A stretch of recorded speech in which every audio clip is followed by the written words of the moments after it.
अस्सलाम वालेकुम स्टूडेंट्स, कैसे हैं आप लोग? ठीक हैं। अच्छा, आज का हमारा जो टॉपिक है वो है carboxylic acid and it's reactions. ठीक है। अच्छा, पहले जनरल फार्मूला क्या होता है कार्बोक्सिलिक एसिड का? देखें, सी डबल बॉन्ड ओ।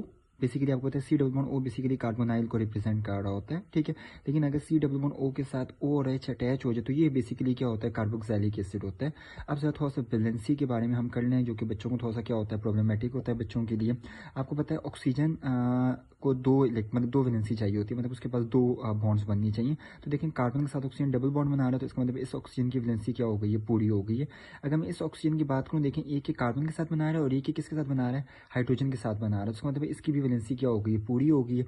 हाइड्रोजन बनाते ही सिंगल बॉन्ड है, वो ओ के साथ बना रहा है, और कार्बन हमेशा चार बॉन्ड बनाता है, 1 2 3 और 4।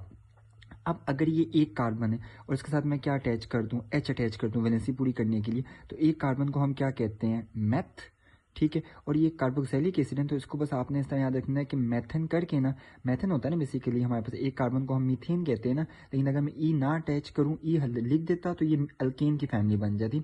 अब मैंने इसके अंदर ई नहीं लिखा क्योंकि ये कार्बोक्सिलिक एसिड है, तो मैथन लिख के ना आपने ओइक लगा देना, यानी कि आप ये समझ लें कि एसिड जो होता है ना उसके एंड पे क्या लगा देना होता है? ओइक लगा देना होता है। जिस तरह आप दोबारा ये बनाते हैं, सी डबल बॉन्ड ओ और O और H कर देते हैं। अब इस C के साथ अगर मैं एक और कार्बन को अटैच कर दूं और इसके साथ बाकी अटैच कर लूं HH वैलेंसी पूरी करने के लिए, तो देखें दो कार्बन को क्या कहते हैं?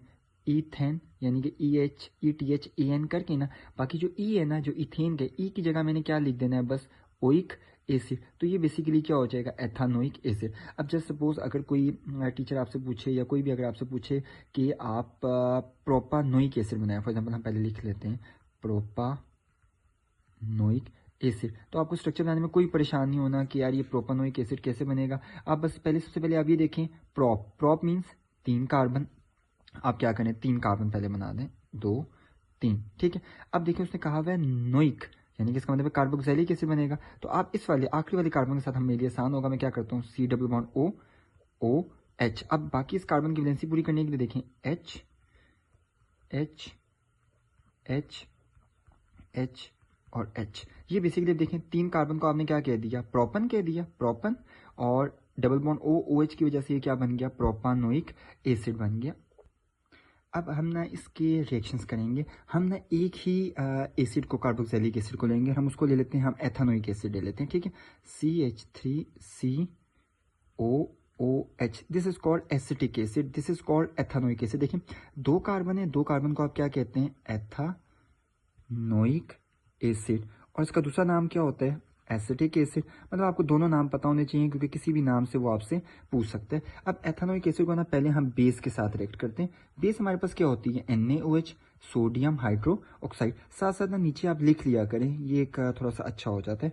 अब ये दो रिएक्टेंट्स हैं, इन दो रिएक्टेंट्स हमसे क्या बनेगा? प्रोडक्ट्स बनेंगे। अब आपने बिल्कुल परेशान नहीं होना, देखें कितना आसान है। आपको पता है कार्बोक्सिलिक एसिड है, एसिड है ना, एसिड अपना क्या करता है? H को अलग कर देता है। आप H के नीचे ना छोटा सा एक निशान डालें, अगर आपके पास रेड कलर है, कोई और कलर है, तो आप उससे बना लें तो वो ज़्यादा आपके लिए फायदेमंद होगा। अब ये NaOH क्या है? बेस है। बेस क्या होती है? बेस अगर आप अर्हीनियस कॉन्सेप्ट में देखें तो आपको ये पता है ना कि Na अलग हो जाएगा और OH क्या हो जाएगा? अलग हो जाएगा। आप इस OH पे आप अलग से क्या कर लें। अब आपको पता है एसिड अपना क्या दे रहा है? H दे रहा है। बेस अपना क्या दे रहा है? OH दे रहा है। H और OH मिलके क्या बन जाएगा? HOH। आप इस तरह लिख लें या H2O भी आप लिख सकते हैं। अब बाकी जो नीचे लाइन बची लग गई है, इसके अलावा जो बच गया वो आप सारा लिख दें, लाइक CH3COONA। इसको हम क्या कहते हैं? सोडियम। Na को क्या कहते हैं? सोडियम। और ये CH3COO है, इसको कहते हैं एसीटेट। तो ये क्या बन जाएगा? Sodium acetate. ये हमारा पहला रिएक्शन हो गया। उसके बाद हमने दोबारा लिया, क्या ले लिया हमने? दोबारा CH3COOH। और अब हमने इसको किसके साथ ऐड करना है? मेटल के साथ। मेटल आप फिर आपकी मर्जी है, जो भी मेटल लेना चाहें। मैं अभी क्या ले लेता हूँ? सोडियम, क्योंकि मैंने बेस भी NaOH ली थी। अभी मैं मेटल भी क्या ले लेता हूँ? Na ले लेता हूँ। अब फिर वही सिंपल सी बात है, इसका H क्या हो जाएगा? अलग हो जाएगा। अब H अलग हो गया, आप H को अलग ऐसे ही लिख दें। पहले हम ऐसे ही लिख देते हैं प्लस डाल के। पीछे क्या बचा हमारे पास? CH3COONA। यहाँ तक हमारे पास बन गया। अब आपको पता है ये अकेला H था, H तो एग्जिस्ट करता ही नहीं है, हमेशा कौन सी गैस रिलीज करती है? H2। अब ये H कितने हो गए? 2। लेकिन यहाँ पे तो H कितने थे? 1। इसको बैलेंस करने के लिए आपने क्या लगा दिया? 2 लगा दिया। अब जब आपने यहाँ पे 2 लगाया तो इसको बैलेंस करने के लिए आपने यहाँ पे 2 लगा दिया।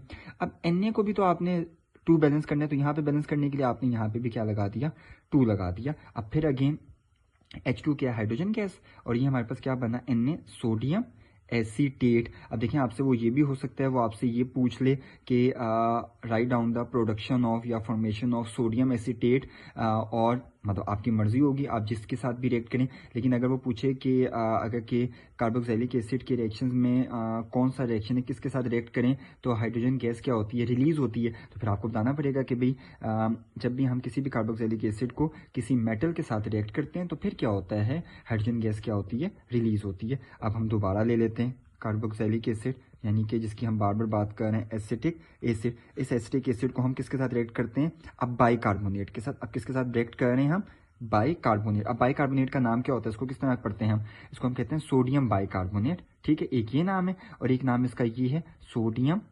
Hydrogen carbonate. अब फिर वही वाली चीज आ गई हमारे पास, यहाँ से एक H क्या हो जाएगा, खत्म हो जाएगा। पीछे हमारे पास जो बचा है पहले हम वो लिख लेते हैं। अभी देखें आपको नजर आ रहा होगा हम इतने रिएक्शंस कर रहे हैं, बार बार एक ही चीज बन रही है, तो क्या बनेगा, CH3COONA। पहले हम ये लिख देते हैं CH3COONA।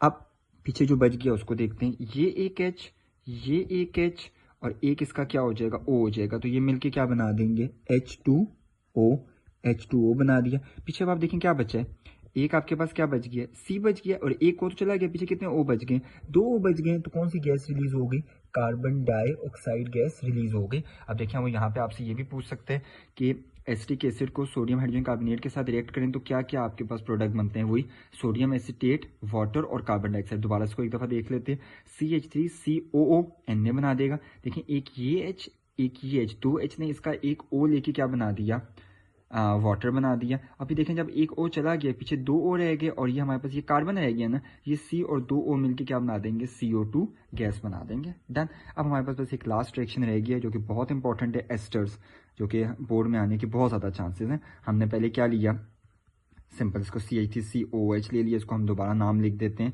एथानोइक एसिड, आसानी के लिए लिख लेते हैं। अब इसको हम किसी भी अल्कोहल के साथ रिएक्ट करेंगे, किसी भी एसिड को अल्कोहल के साथ, यानी कि जब भी एस्टर बनना होगा, अगर कोई भी पूछे आपसे एस्टर कैसे बनता है तो आपको पता होना चाहिए कि एसिड को अल्कोहल के साथ रिएक्ट करते हैं तो क्या बनता है, एस्टर बनता है। अब हमने क्या ले लिया, एसिटिक एसिड ले लिया, इसको हम किसी भी अल्कोहल के साथ, अभी मैं क्या ले लेता हूँ CH3OH, इसको हम क्या कहते हैं, एक कार्बन वाले को क्या कहते हैं, मेथानोल। ये हमारे पास क्या हो गया, मेथानोल। अब ये मेथानोल का रिएक्शन हम करते हैं। अब वही आपके पास देखें, फिर एसिटिक एसिड अपना H दे देगा और अल्कोहल अपना क्या दे देगा बेटे, OH दे देगा। H और OH मिलके पहले बाई प्रोडक्ट बना लेते हैं, हमारे पास क्या बन गया, H2O। अब पीछे क्या रह गया, अब आप खुद देखें, एसिटिक एसिड का CH3COO हम लिख लेते हैं CH3COO, और इधर से क्या बच गया, देखें इधर का H और इधर का OH चला गया, तो पीछे इसके पास क्या बचा, CH3 बचा, तो CH3 लिख दिया। अब इसको नाम देना, ये बेसिकली एस्टर है, लेकिन अब इसको नाम देना थोड़ा सा बच्चों के लिए क्या होता है, मुश्किल होता है, लेकिन अभी हम कर लेते हैं इंशाल्लाह। लेकिन सबसे पहले क्या आ गया, CH3, ये वाला CH3 देखे ना, इस CH3 को हम क्या कहेंगे, मिथाइल।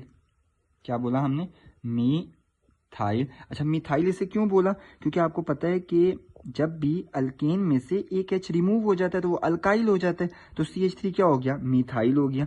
पीछे क्या बचा, CH3COO। अब CH3COO क्या हो, अभी देखिए मैंने दोबारा आपको बताता हूँ, ये देखें CH3 इसको हमने क्या कह दिया, मिथाइल, ठीक है। अब पीछे बचा CH3COO।